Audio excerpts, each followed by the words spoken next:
మనకి కొత్తగా వింత పాతగా ఉంటాయి కదండి. మేము కొత్తగా కొన్న బటర్‌ఫ్లై స్మార్ట్‌లో అయితే ఇలా ఎక్స్ట్రా కోకోనట్ స్నాపర్ అయితే ఇచ్చాడు. ఫస్ట్ పెట్టినప్పుడైతే మా అబ్బాయి అయితే ట్రై చేశాడు, బాగానే తీశాడు. కానీ నేను సరే కొబ్బరిలో చేద్దామని సొంతంగా ట్రై చేద్దామని కుస్తీ పడుతుంటే ఒక్క 2 స్పూన్లు కూడా తీయలేకపోయాను.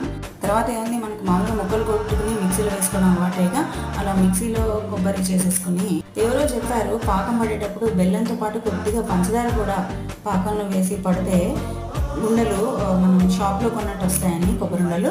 పాకాన్ని దగ్గరగా రానిచ్చి ఉన్న పాకం లాగా చేసుకుని, తర్వాత కోరిన కొబ్బరిని దాంట్లో వేసేసుకుని కొద్దిగా నెయ్యి కూడా వేసి బాగా కలుపుతూ ఉండాలి దగ్గర పడేదాకా.